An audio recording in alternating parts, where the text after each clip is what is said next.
welcome to the show.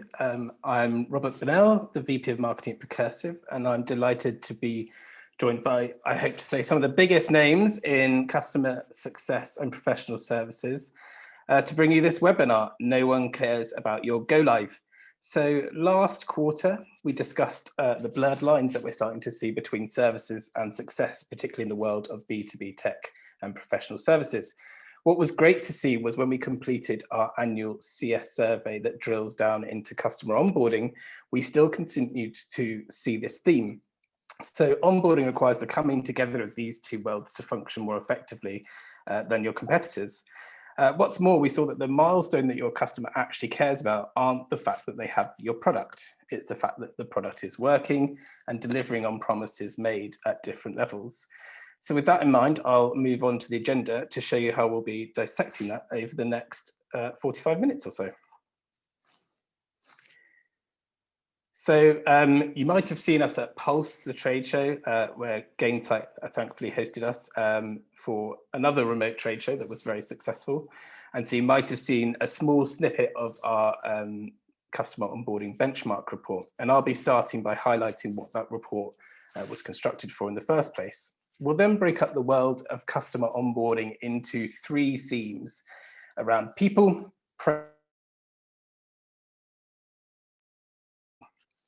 and each will be joined by before we drill into further findings from the report. I'd like to draw your attention as people continue to join. What's my internet connection's unstable? Can everyone still hear me? Prachi, can you confirm? Yeah. Great. I'll carry on. As people join, there will be opportunity to ask questions throughout, so please do use the Q&A button at the bottom of your screen to get involved. I do ask that you put your questions to the group rather than to the individuals, because our moderator will be able to ensure that all questions get answered.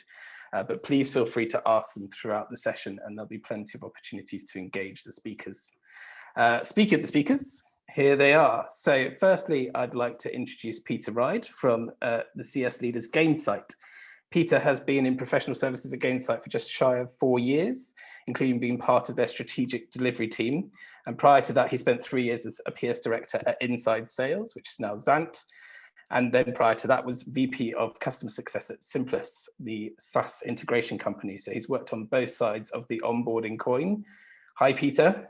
Hey, good morning, good afternoon. Thanks for having me. Great. And I'm also delighted to be joined by Jay Nathan, who is the CCO at HireLogic.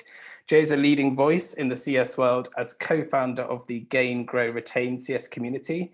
And prior to HireLogic was the managing partner of Customer Imperative, the customer-centric revenue growth organization that focused on scaling revenue by deploying customer success teams more effectively through process and technology, and saw it through to its acquisition by HireLogic. Hi, Jay. Hi, Robbie. Good to see you. And hopefully we haven't lost all the Brits on the phone call because of the football. England are playing as we speak, kick off literally at the same time. So we planned this terribly. But we do have one Brit on the phone, although she's in Cardiff. I'd like to present our own Zoe Woodgate. She comes from Amber Energy to join Precursive and is only a week in role. So we've thrown her in the deep end. But we've done it for a reason. Prior to Amber Energy, Zoe was 4 years at IncoPro, which is the IP and brand protection company, where she developed the entire end-to-end onboarding journey, which led her to becoming the head of onboarding herself. So she's got great insights into customer onboarding. Hi, Zoe. Hey, Robbie. Thanks for the nice introduction. We're always nice here. Cool. So I'm just going to quickly cover some key points of the report. So our third annual customer onboarding benchmark survey was undertaken by us, but it was formerly TaskFeed, if people have been following us for that long. And we actually purchased TaskFeed back in 2019, so overtook on the survey there. And we continued it because it unpacks the dynamics of how companies continually approach this discipline and the impact of this phase in the customer journey. Later, we wanted to contextualize the world of a professional today in that space and provide insight on what has changed from over previous years, alongside the key trends and metrics that matter. So this benchmark provides an opportunity to see how your organization compares to your peers, as well as what the future might hold for customer onboarding. But 36% of businesses still believe that customer success is actually customer service. And why? Well, this is all too often customer success teams playing defense because the onboarding phase has not delivered the outcome that the customer was actually looking for and the reason why they purchased you in the first place. And often a failed implementation can mean customer success teams left scrambling to fix issues and in turn check the relationship with the customer. And that's not what you want a customer success team to be doing. So we wanted to highlight how the value of customer onboarding as its own separate entity to customer success this year. And to highlight that, so after in 2018, we saw that the value of customer success was there, obviously, but it's getting stronger. Over the last 2 years, there's been a demonstrable rise in seniority in the customer success department. In 2020, near 50% of respondents sat at VP or CXO levels, but in 2018, that was just 18%, and in 2019, that was just 34%. So we're seeing a massive increase in the complexity there. And as customers consistently demand outcomes and value, customer success was rising in importance and getting a corresponding seat at the table. We also in 2019 released our customer onboarding maturity model, which looks at exploring how you can graduate, let's say, your customer onboarding function from survival to hyper smart. But in 2021, we looked at benchmarking that approach around those different levels. Our ongoing annual research program reveals that there's a maturity gap between companies of all sizes, including those across enterprise, SMB, and hypergrowth. And based on the survey, we have created the best practices separated into these 4 separate categories. They are survival, onboarding has been given little consideration. Stepping up, it's key to success, but not a top priority organization. Smart people, where it's a cornerstone of customer success, and there's a concerted effort to improve onboarding. To, let's say, the peak of it all, where companies have specialist onboarding teams, and that's something Zoe will be drilling into in a second. What's also good this year is we managed to actually score it. So based on people's responses, they could see where they were against their competitors. But before we crack on with Zoe, we have a poll that we'd like you to get involved in. And if Prachi, you could get that poll up now. So you can see on screen, hopefully, we've asked the question, do you have a dedicated onboarding team? We'd like to see what your response to is this. So most of you do, but 64%, about 50 of you said, yes, we do. About 28% said no, and a further 8% are considering it. Well, that's interesting as Zoe moves on to see whether you should have a dedicated onboarding team. Zoe, over to you. Great, thank you very much, Robbie. So as Robbie mentioned, I will just quickly run through some of the questions that we asked in our survey, give a bit of background. And then as we go through, I'm just going to link it to some of the experience that I had at IncoPro. So when I did lead the onboarding team and see how that mirrors kind of what I've experienced in the domain. So the first question that we'll just be looking at is all around who sits at the table. So what is the most senior role responsible for each function in your business? So when we really look at the results that we had from this survey, what we can really see from the slide is that more than 20% of companies now have that exec level representation for customer success, their customer success teams. Less than 10% of companies have the same level of exec representation for professional services, and customer onboarding teams are most likely to be led by a more junior member of staff within that organization. So when we really look at this from our Precursive view, what we think is becoming really clear in the world of customer onboarding is that customer success is really becoming more established. And we're starting to see that the emergence of the senior stakeholders in customer onboarding who have the overall responsibility for the onboarding process, but also the budget to go with that, the headcount, and also that all important technology that really enables their teams to provide the best service to those prospects and to those customers that they're able to. So thinking about that and kind of linking it back to my time at IncoPro, what I would really say is that having that dedicated onboarding team, and more importantly, that onboarding phase where the customer or the prospect is really clear that, now after we sign the contract, we're going to have a dedicated time where we really try to understand the best way to implement this software. And I think that provides, value both to the customer, but also internally to your internal teams, as there's a real kind of, clear customer journey with kind of, those milestones and gateways to really show how the customer can progress from contract signature to that close one stage to being happy to start this service and to going live.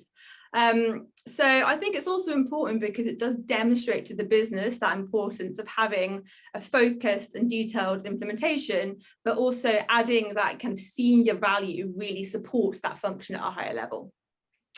So going to our next question. So here, just as I was saying, having that kind of senior leadership is the next part that we surveyed.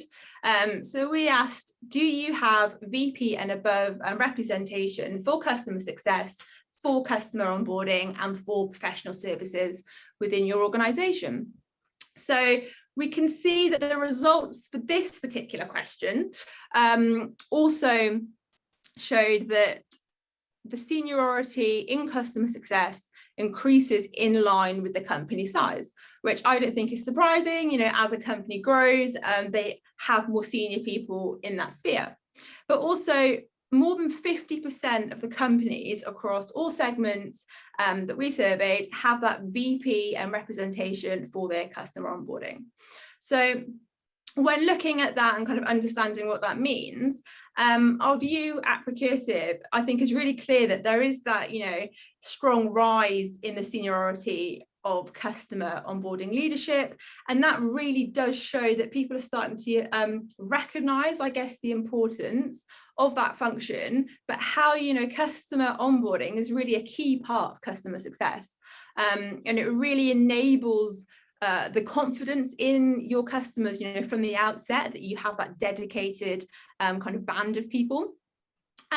However, there are some companies, where a junior manager will own that function, as we said previously, and that still, illustrates the difference in thinking between some of our participants that we surveyed, and maybe the development in the understanding of how critical customer onboarding is in that journey, and how, as Robbie was saying earlier, we are really starting to see that shift now. I think from when I was at IncoPro, we did have eventually a senior customer onboarding voice, and we were, within our customer success team, and having that kind of customer onboarding voice at VP level, of course, that was great, from a customer's perspective, and that really provided, some key confidence, but also how it really helped us internally was that, we had a very large kind of seat at the table when we were then working across, our departments internally, so whether that was our sales team, our professional services team, we were a key kind of, I guess, milestone in that customer journey to say that this is a really important part, and we were always involved in every kind of stage. I think then going to the next question that we asked, so again sticking with that theme of what happens post sales with your customer journey, we asked our participants which team is responsible for the post-sale stage of the customer journey, because of course not all companies are structured in the same way. So from our survey again, and in the slide, you can see that it's really clear that there is a really large prevalence of professional service in the enterprise area, and what that illustrates really is the complexity of those implementations in that segment. So really here it's when those larger companies are very likely to have more than one product, and it will be implemented in more than one way. The results also showed us that those early stage businesses most likely use their CSMs or their customer success managers to also run their onboarding. And that was also reflected in my time at IncoPro, and really showed how the company scaled. But I'll touch a bit more on that in a second.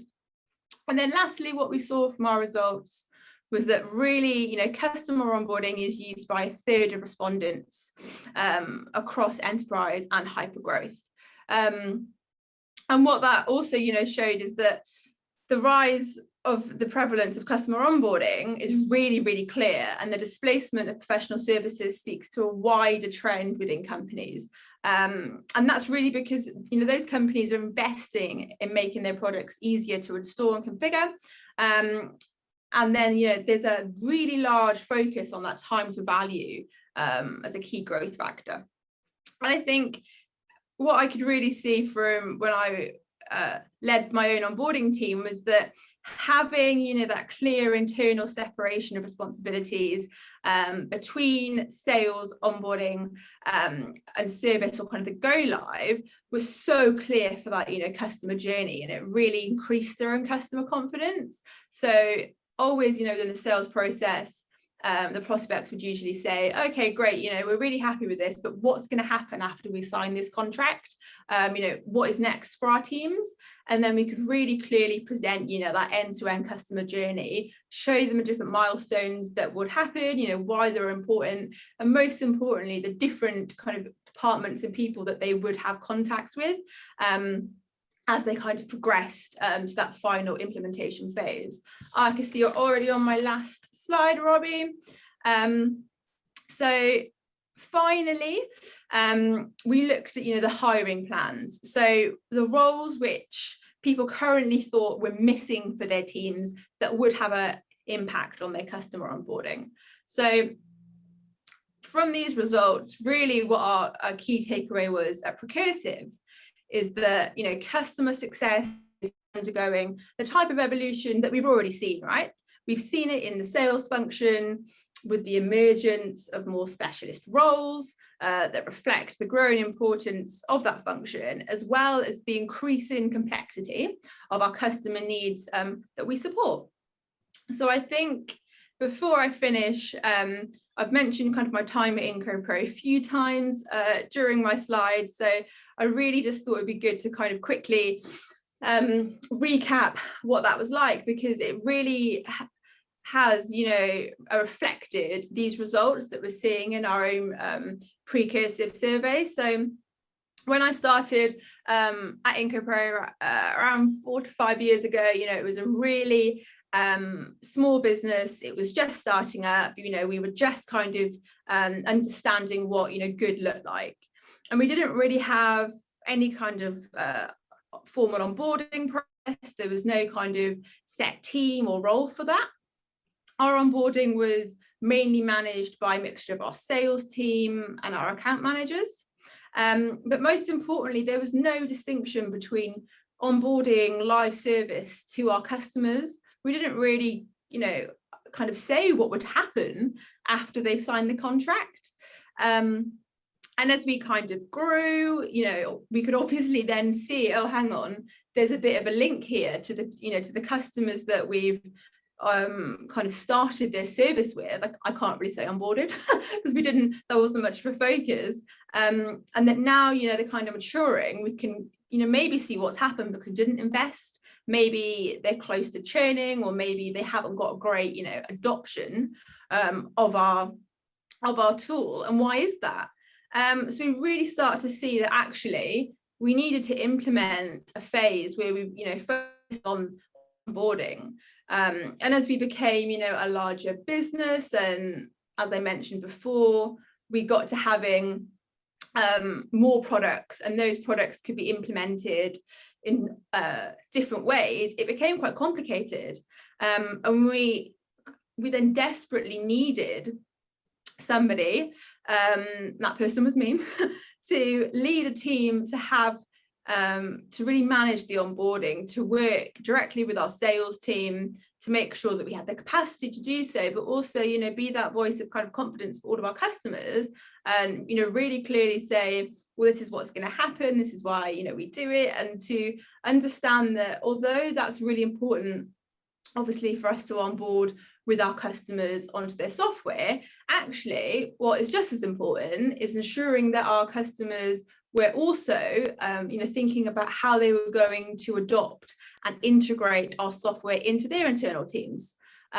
So, you know, we were focused on our onboarding of our software, but also their internal adoption, and making sure that, you know, we also carved out time, you know, for UAT to understand exactly what success criteria was, so that when we said, okay, great, I think we're ready to exit onboarding now, everybody was really clear on, you know, what our aims were, what we could achieve. And at the end, you know, we really did have a, you know, very strong onboarding presence that was definitely essential to our post-sale process. And I think that is, you know, very clear in what we've just gone through at the start of this presentation, in how the overall landscape for onboarding is changing as well. Yeah, Robbie, over to you.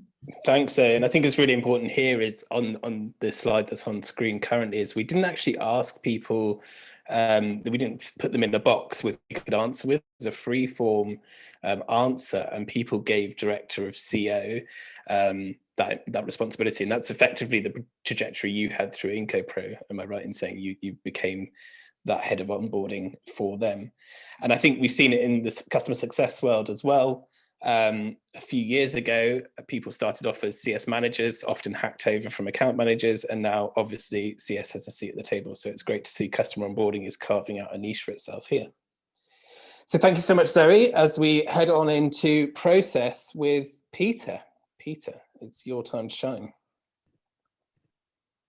Perfect. Excited to be here, and thanks for taking the opportunity or giving me the opportunity to share with you. So I'll start with a little story that I shared with the Precursive team. It was about 4 years ago. I was looking to join Gainsight, and I was being recruited, and I had a former colleague who had already worked here, and I can distinctly remember I was standing about 25 feet away from where I'm sitting right now. I was on the phone with him, and he said, "Hey, Gainsight's amazing, great company, great culture.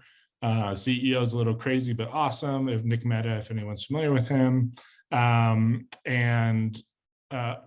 onboarding's a mess." He distinctly used the word mess.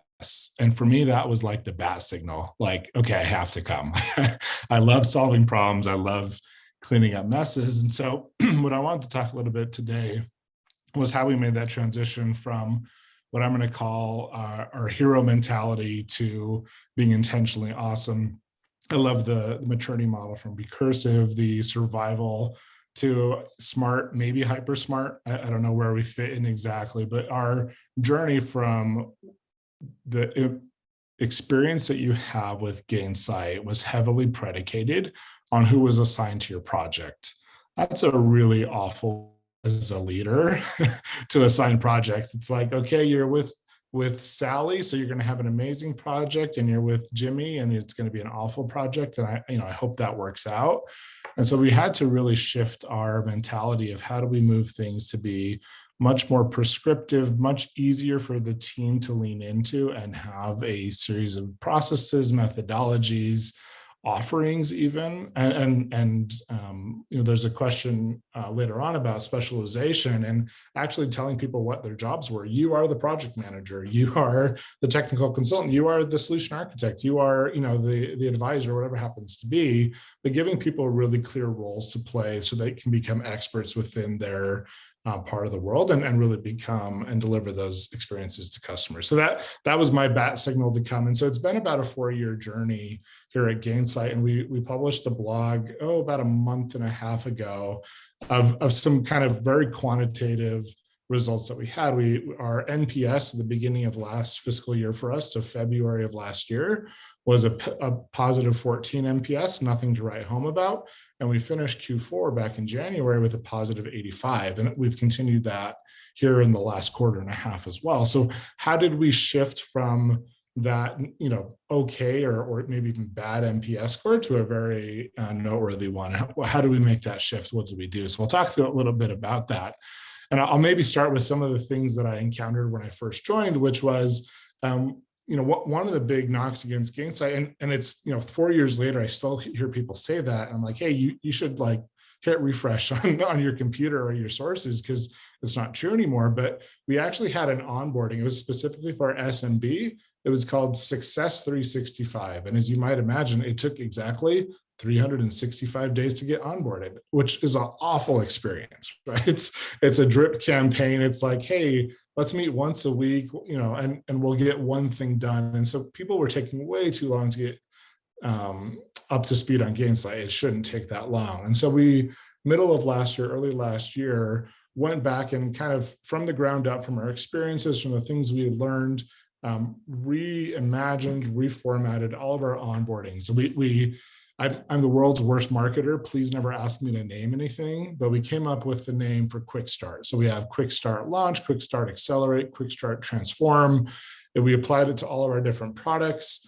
And the goal is to start messaging out that we can get you live much faster. We can get you to using the system in as little as 4 weeks, and we do that on a regular basis for customers who want that. And that's been a learning for the organization as a whole, that a lot of customers, speed is not what they're looking for. The go live, as the aptly named webinar that we're on today, isn't the finish line. If they're not getting value out of it, it doesn't matter how fast you went, right? And so we've rolled out these methodologies, these ways of getting people live that make them much stickier with Gainsight, the ability to grow and get into Gainsight much faster. And then we've given people milestones that are very clear. So you start a project, that you're building towards discovery, and you finish discovery, and we tell you about your business, and we give you best practices, and we'll talk a little bit more about that in a second. But we really give them this clear map that they're going to follow this excellent journey, and then it makes it very clear where we're going.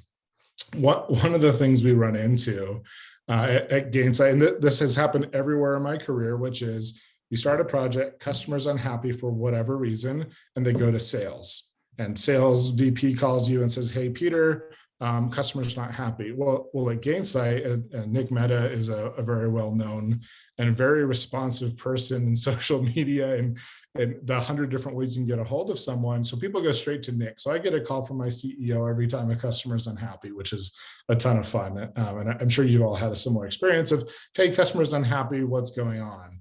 And so one of the secret sauces that we've been working on, which really helps prevent this in 95% of the cases, is we are very proactive about what we call stakeholder alignment. So a project comes in, we have a formula of who's going to take that project on. It's going to be myself, one of my directors, maybe somebody in the post-sales world, so a customer success leader, maybe a support leader, a sales leader, or Nick himself if he knows this person in a special way.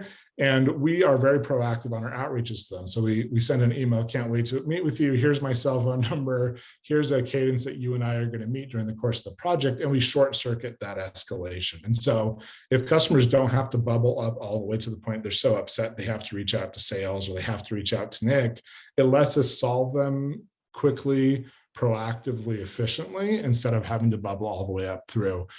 The other thing that we've done really well is when people buy Gainsight, and this is something I ran into when I first got here, they buy Gainsight and they have this expectation, as they probably do of your company as well, of expertise. You are the thought leaders on professional services for Precursive or for customer success for Gainsight or whatever your company sells. We bought you partly because we think you have something to add to us outside of software. Well, you'd buy Gainsight 3.5, 4 years ago, and literally the first interaction you had from us was an Excel spreadsheet saying, tell us what you want us to do. So there's this massive disconnect between you've attended Pulse, you've had this amazing sales cycle where we're thought leaders, you get to onboarding, we say, here, tell us what what you want to do. And so we had to reformat that. And some of that was specialization, having people designated as experts who are going to be there and embody the thought leadership. It could be the process that for most projects, you have to have an internal approval process before you can present a design to a customer. So you actually have to sit with our head of product and the CSM who's going to take over that customer and explain what you're building so they can say, yeah, that makes sense. I can support that. Or, hey, you're using the product in the way you're not supposed to, or you're attempting to, refactor a process that's tried and true. Why don't we go present to them how to do risk processes a different way instead of trying to, fit their broken process into our system. The other one that is Gainsight specific, but I think it can be true to whatever level you want within your own company, is what we call childlike joy. So it's one of the values at Gainsight, and it plays out in lots of ways, but essentially enabling our team to be themselves and be humans with our customers. This ranges from one of our big go lives a couple months ago had a live DJ that we brought to it. We send swag. We said baby onesies to all of our customers when they have a baby. One of our project managers got to know their sponsors so well that they do Zumba together every Wednesday to this day, and it's been like 8 months now. There's gifts in all of our emails. Like enterprise software could be an awful experience. I sometimes joke it's a full contact sport, unlike English football, but it can be, I guess. But it doesn't have to be a bad experience, right? Might not always be easy, but it can definitely be a good experience. We can go to the next slide, Robbie.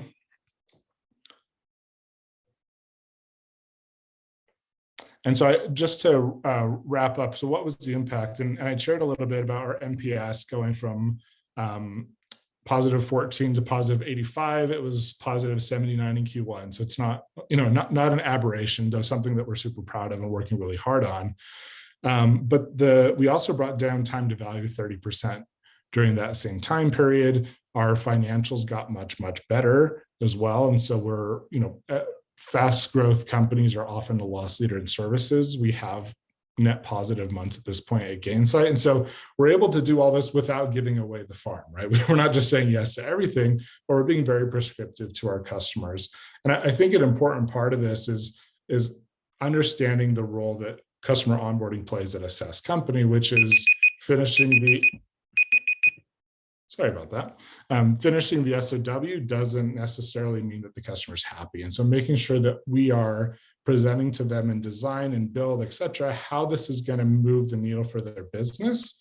And then that is our new scope, right? Our SOW actually states that the design is going to be their scope. And based on that, we will do whatever it takes to make them successful. And that paradigm, that understanding of the team of what our role is within a SaaS company, what professional services reason for existing is, it helps us become better partners to our customer success counterparts so that we can pass over customers who believe they're going to be successful. It's actually one of our questions in our final NPS survey is, are you going to be successful with Gainsight? Right? We asked that right off the bat. And so to me, that it's been a really impactful process to go through of moving from that survival to, call it smart, maybe hyper smart on a good day. So it's been a really great experience for us.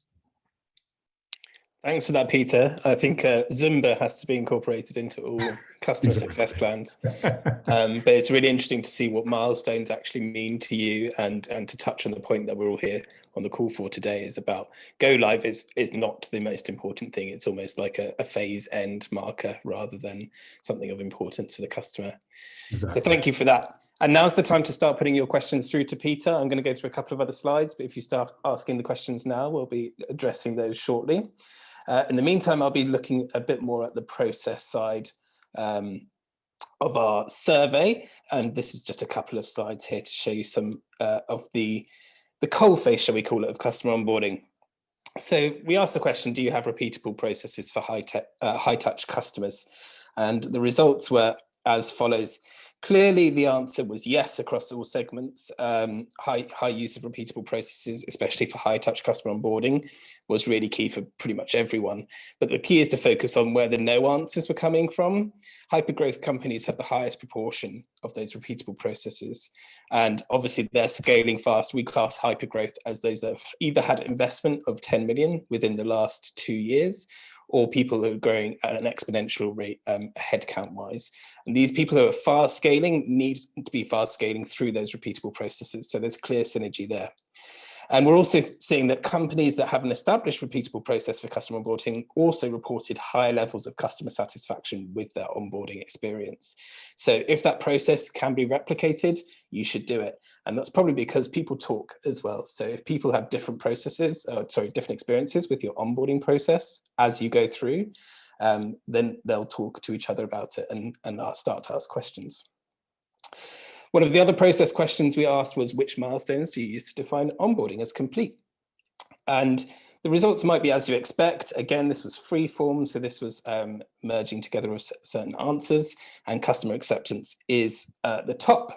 But what is customer acceptance? What does that look like? Does the customer know when to accept? Because they might not know how well onboarded they are or what processes they're supposed to be going through. So the results provide a very vendor-centric view of end of onboarding, whatever that would look like for your company, with a lack of focus on outcomes or value. From the responses we saw in our survey, we can see that these are all tactical steps, but none speak to the alignment with the business case or wider digital transformation agenda. A clear transition from customer onboarding to customer success or support is very important to avoid escalating costs and unhappy customers, but also there should be a clear agreement between the onboarding team and the customer success team about what the state the customer should be in at that inflection point. And then we also asked, do you charge separately for customer onboarding? And the results might be as you expect. There's a trend for all segments to not charge for onboarding. Onboarding for some people is a given, but early stage and hypergrowth companies are the least likely to charge for onboarding. Early stage, maybe for obvious reasons, you're trying to establish yourself, your brand. Hypergrowth, again, maybe it's about the service that they provide, but the lack of charging for onboarding can have a direct impact on customer engagement or the lack of it. So charging for onboarding is one way to get commitment and buy-in from a wider team of stakeholders during the post-sale implementation. And you're seeing it a lot more common from companies like Salesforce or HubSpot.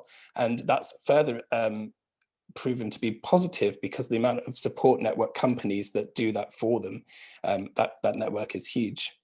So let's quickly move to a nice Q&A session, see what questions are coming in. Continue to ask your questions to Peter. We've got a couple here that come through anonymously, but if you could try and put those questions through to all of us, then we can see them better and answer them better. But we're really going ham on dissing go live here. So Peter, what milestones do you consider in delivering services? Yeah, so we have discovery, design, build, test, launch. And we officially measure, I think there's a question in the chat from Nora about what is our measurement. So we do it at launch. That's not project completion. We'll continue with the customer for another 2 weeks after their launch as well. And so that's from the kickoff of the project into the time that they're actively in the software. Part of that is predicated on Gainsight as a customer success software.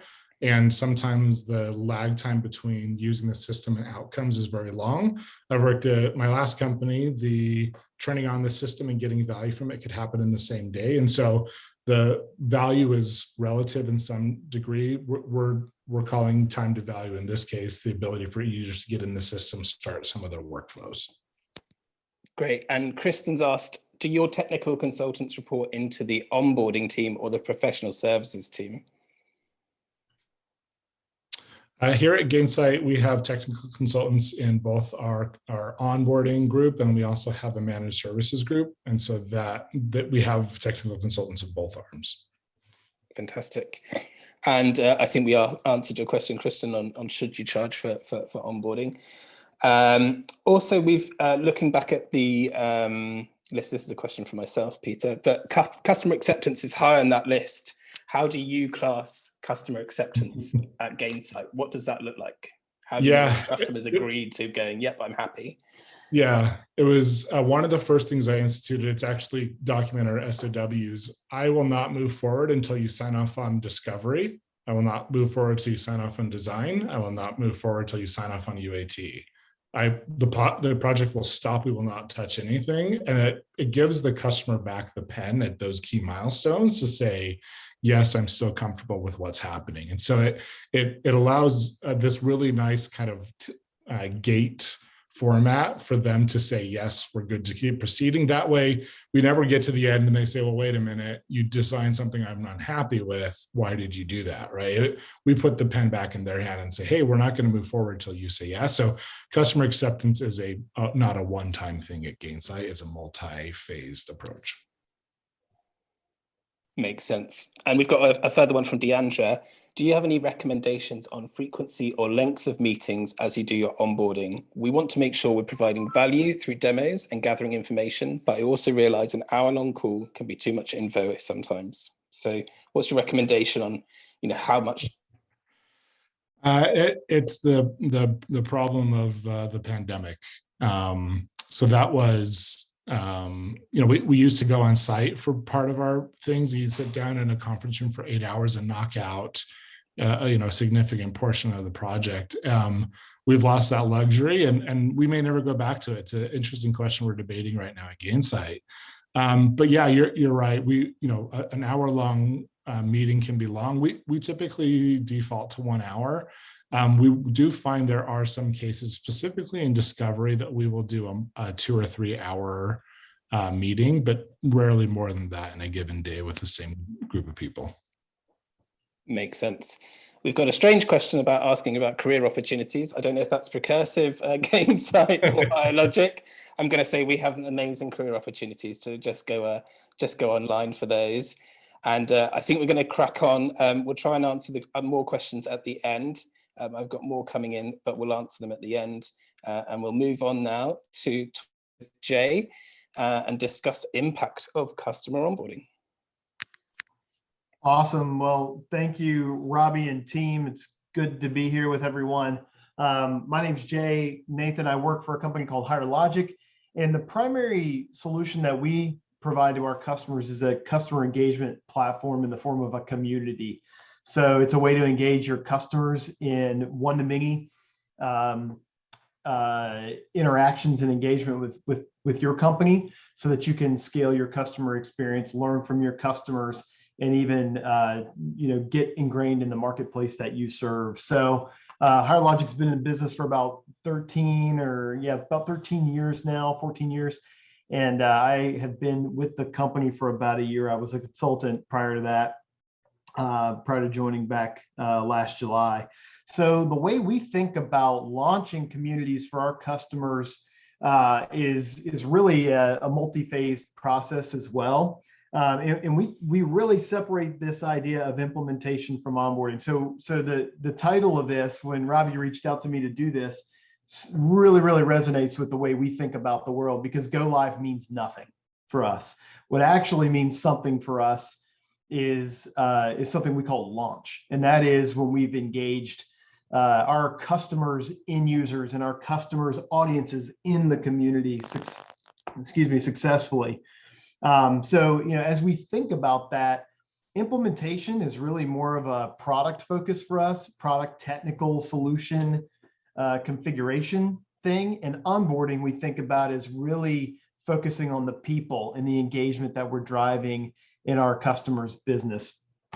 So they're two separate concepts for us. But obviously, in our business, and I would guess in most technology businesses, certainly the ones that I've seen, having a successful onboarding really does lay the groundwork for a long-term successful relationship with a customer. If you're taking 365 days to implement, like Peter mentioned, in many cases, you may be up for your first renewal before there's any value that's being produced from the platform. I've been in that situation before as well, and it's not fun on either end, on either the vendor side or the customer side.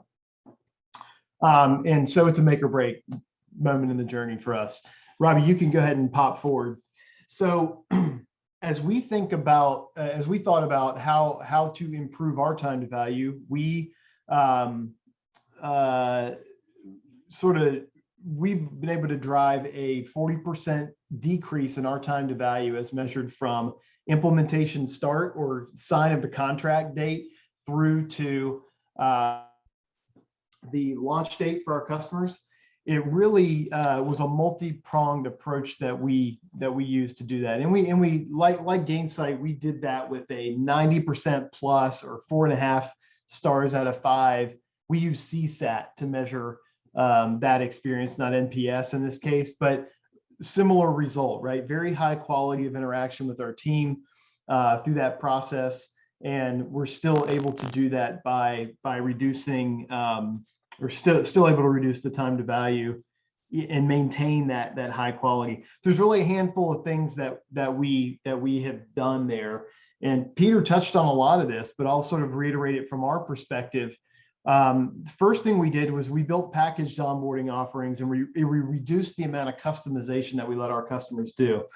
Initially, it was every customer. We started with an open requirements kind of framework and asked what they wanted to do. Our product is very robust. You can do almost anything in the world you want to do with it, which is a blessing and a curse when it comes to onboarding and getting value initially. So we have a framework that we use now that really helps us hone in on the purpose of what a community is for, and we call it SPAN. So SPAN stands for support, product, ambassador, or networking. Those are 4 different use cases that you can use our platform for. A lot of our customers will use all 4 of those use cases over time, but it's important for us as we launch a customer to figure out which one of those use cases is going to be the one that they're really wanting to launch and drive first. So once we do that and we've got alignment with stakeholders and we've been able to identify what the goals are for that, we're able to focus delivering value,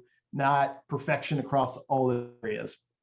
So we're really trying to focus in on the use case that we want to launch first.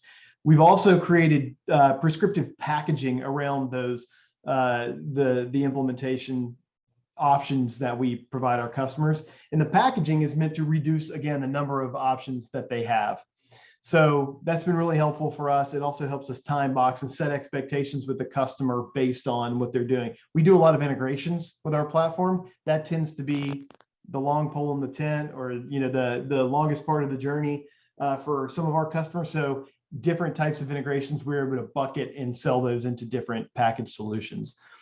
We also looked at the timeline, dissected the timeline, figured out what integrations were taking us the longest, and we were able to partner with our product and engineering organization to build very specific tooling around automating those things. So in many cases, what we were able to do is take the configuration of an integration out of an engineer's hands in our development organization and move it to a project manager's hands or a consultant's hands in the CX organization, which is my org, and made a dramatic difference. We went from 8 weeks down to 2 weeks for many of our simpler integrations that we do for our customers.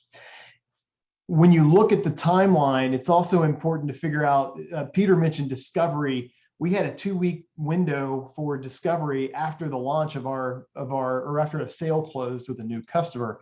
So one of the things we've also done is tried to figure out, how do we start on discovery before the deal actually closes? This is especially prevalent for our larger customers. We have solution engineers, we have solution consultants from our implementation team that will get involved in the deal early. And that's something I've done in multiple different companies in my career. But it's making a big difference in terms of how quickly we can run to start the implementation process post-sale. And then finally, just, and Peter touched on this one as well, aligning with the stakeholders and making sure that we have their involvement throughout the process so that if we do hit a roadblock and there's a customer issue on the customer side, we actually have a point of escalation on our end too. It's not just for them to escalate to us, it actually goes both directions. So one of the other things that we've done, and really speaks to the professional services versus implementation split, we actually have 3 separate teams, which I'll outline real quickly. We have a implementation team, which would be most closely akin to the customer onboarding team that we've been talking about here. We have a customer success team, which is responsible for the long-term relationship with the customer and driving value out of the products. And then we have a strategic services team. And that strategic services team is more like a managed services arm that provides ongoing strategy and planning work in the but also hands-on management of the technology on behalf of our customers in the long run. And so what we've been able to do there is couple the implementation services with some of our premier support services and bundle in these strategic services into packages where we actually sell a prescriptive approach to our customers in terms of how we manage and oversee the strategy for those communities over time. We, of course, deal with hundreds of customers doing community day in and day out. Some of them doing it well, some of them doing it poorly. We're always trying to help them get better at that, but we see the best of what's out there. So we've built a team that actually helps operate those communities on behalf of our clients. It's really important if you're going to provide those types of services, not just for launch, but for the ongoing relationship, that they're tightly scoped and you have a plan and a structure around how you deliver those. So those packages for our professional services organization are really designed around filling gaps in the customer's expertise and staffing, and they drive recurring revenue for us because they are indeed part of our recurring revenue model. We've been able to scale that business because we package those services together. So the partnership between our implementation team, our customer success team, and our strategic services team is very important within Higher Logic, and it allows us to really scale what we've been doing. So I'll leave it there, Robbie, because I know we're running tight on time. And everyone wants to shoot off to the football. So no, that's really helpful, Jay. And I think, again, like how we phrase it, it depends on the type of organization, right? Implementation is a key word. We are seeing a lot more directors of implementation as well than we have in the past 5 or 6 years. So I think it's very important not always mix up the two of implementation and onboarding, but sometimes it is beneficial to make sure that team is in place and how you define it. We've quickly got another poll here as we move into the final part of this, which is the impact from the survey, what people thought was the impact. But we'd like to see what people on the call would say customer onboarding has the greatest impact on. So if we'll give you about 20 seconds to see what people think here and see if people on our survey over last year actually agreed.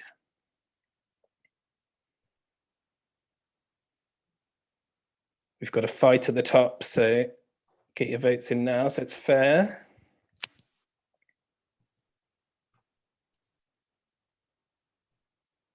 It's neck and neck. Come on, we need a winner.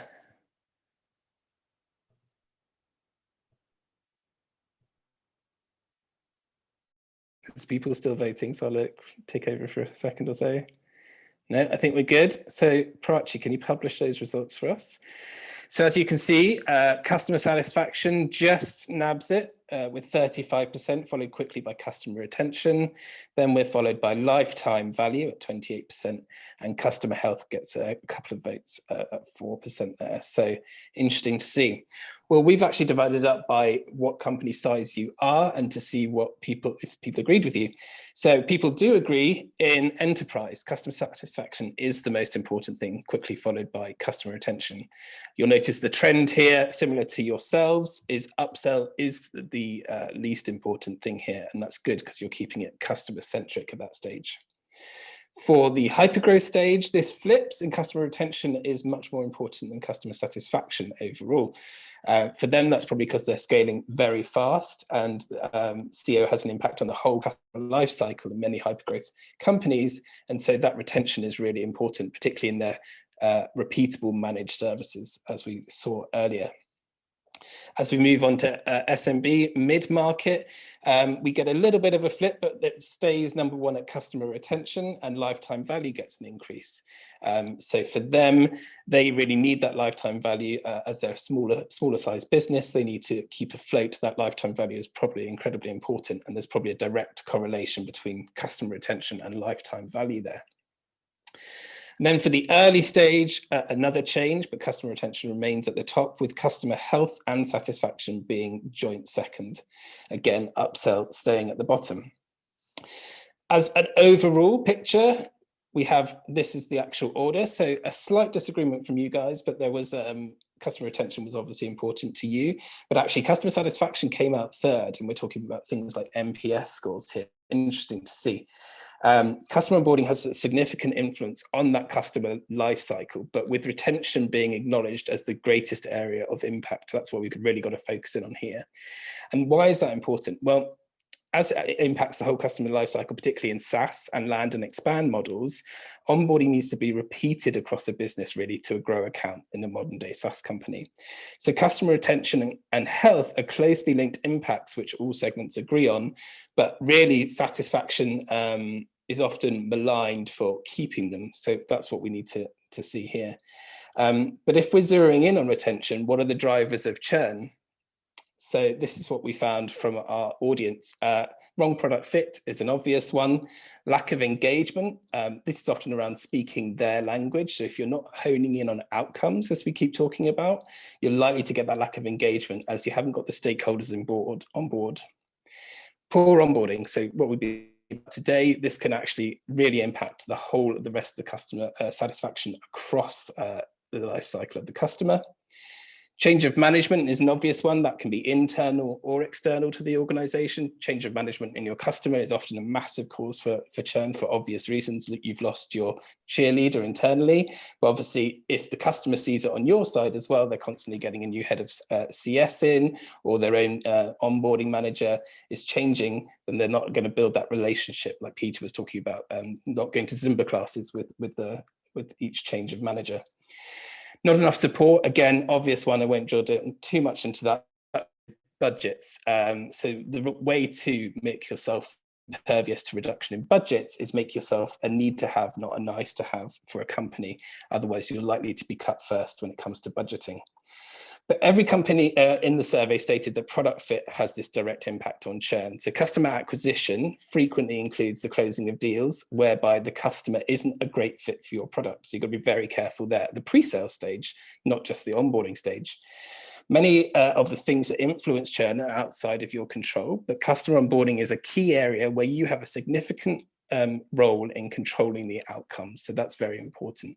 When you consider that the uncontrollable factors will likely persist, and that unfortunately mis-selling may also continue in pockets, although you can try and avoid it, your ability to onboard customers effectively carries some of the most importance within this reducing churn and keeping those customers, as people obviously want it to do.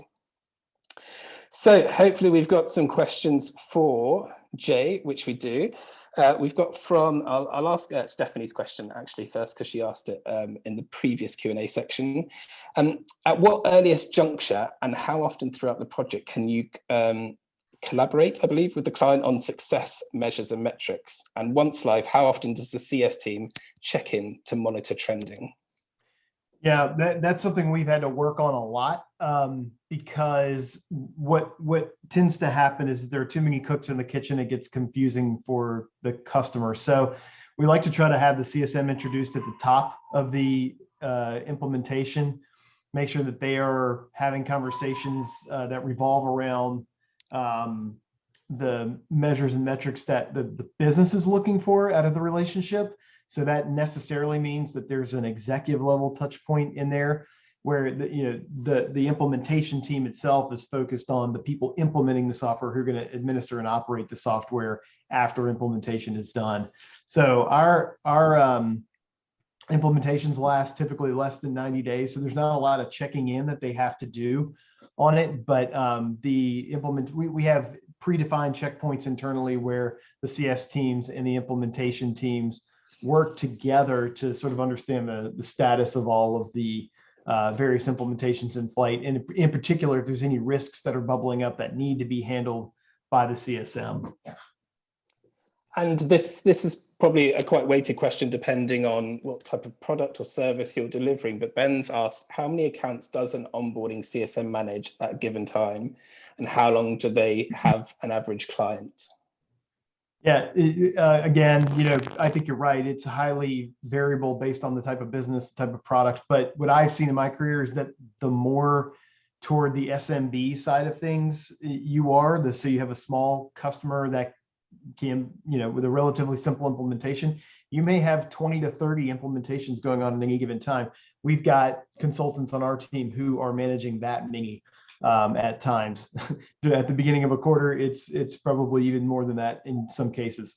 Whereas on the enterprise side, you're probably going to have a couple of different roles specialized into the accounts on the implementation side, maybe a project manager and a consultant, but the concentration of accounts will be much lower, probably less than 10 or 15. Again, highly variable based on the product complexity, the customer complexity that you're dealing with, and how specialized the roles actually are on the enterprise side.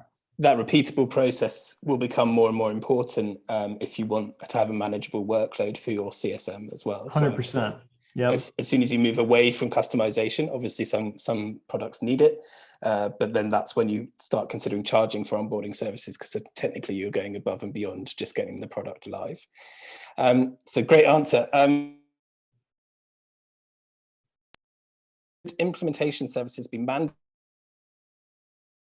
the trust platforms? Great question. So should implementation services be mandatory, do you think, Jay? Again, I think it's dependent upon a lot of things. I can speak for the businesses that I've been a part of. If we didn't have implementation services being provided in the companies that I've worked for and with in my career, it would have been a lot harder for the customer to be successful without it. So in a lot of cases, it's hard to get started without some kind of primer or some kind of help from the company or a partner who is implementing that solution. Certainly at the enterprise level, if it's not built to be self-service, then yes, the customer should sign up for it. It's part of the deal. And I know we're at the hour here, but I'm just going to ask one more question that I noticed from your LinkedIn, Jay. So what's more important than your NPS score? Well, your response rate, and it goes for any survey that you do. Like you can share your scores, but how many results are you actually getting? If you surveyed 100 people and you got 5 responses and your score was high, then I'd say you have work to do, because there's 95 people who didn't talk to you in that case, and those are probably the more risky customers that you have. Makes sense. Well, if just as we close out here, I really want to thank today's speakers, Peter from Gainsight, Jay from Higher Logic, and Zoe from our very own Precursive. Got a couple of more, just one more final slide to show if you want to stay on, but also I'm sure the speakers will be willing to stay on for an extra 5 minutes to answer any more questions. So feel free to ping them across now if you have them. But as we look to the future, what's this all about then? What were the results from our survey that basically gave us tangible things that you can grab onto? So that first piece that we like to look at is value milestones. Focus on your onboarding milestones. Focus your onboarding milestones on outcomes. So you should capture the value that's driven from the customer outcomes over time and avoid vendor-centric metrics for tracking for when you've completed onboarding. You need to know what the customer thinks complete looks like. In terms of the next stage is hiring, what you should be doing. Well, it's given the rise in customer onboarding centric roles. You should look out for the certain traits in your hiring process because they're likely to be a lack of CO specific titles. We were lucky in Zoe. So hire those experience maybe around capacity planning, resource management, things like that should be the core competencies for any director of onboarding or even in customer success operational roles. The next is, are you providing high velocity services? Are you trying to reach scale at speed? Maybe it's trying to become one of those hyper growth companies that we were seeing answer in slightly different ways to maybe the more established companies. Well, you should align your onboarding and services team around a shared mission to drive more value and more quickly for customers. But traditional professional services are now changing into a new form of onboarding services capable of those rapid deployments. So again, back to that question that Ben asked around, how long should these deployments be? Well, if you want to scale fast, it's probably best to reduce that time to value and figure out how your professional services team can actually provide some of these onboarding services. A phrase we commonly use at Precursive is automate to be human. It's a bit of a mantra of ours. So it's used technology to automate the admin of onboarding, that stuff that sucks up your team's time, and reinvest that in collaborating with the customer rather than just, you know, creating more space that people can operate in. Actually reinvest it talking to your clients. And then you can capture insights on which repeatable processes help to improve time to value and actually increase their satisfaction. And then you can get that back time to deploy on behalf of the customer or deploy on behalf of your employees, which only improve the experience as you upskill them, and then customer satisfaction will likely increase in line with that. You want to increase customer engagement for obvious reasons, but we discussed the charging for onboarding earlier and how it can drive more engagement. Well, customers will take the onboarding process more seriously when they're paying for it, which often helps improve your delivery of outcomes, and then it can increase the likelihood of expansion and reduce the likelihood of churn. And that ties in with monetizing customer onboarding. Now, this isn't just like a money grabbing exercise. You really want to think about your onboarding experience and how it's actually providing value for the customer, i.e., would your customer happily pay for this process? For most technology businesses, onboarding is a cost of sale item that will impact gross margins if not monetized. So look into that as well. And then look at companies like I mentioned earlier, Salesforce and HubSpot, leaders in their fields that have high NPS scores, who not only charge a fee for onboarding themselves, but have this massive network of third parties that have built their own businesses on onboarding people onto these tools and technologies. They wouldn't be that network if it wasn't a successful way of working onboarding. So that's us. If you want to know more about Precursive, go to www.precursive.com, where you can also download the report that this is based on. There's a digital version online, but there's also a PDF that you can download and take home.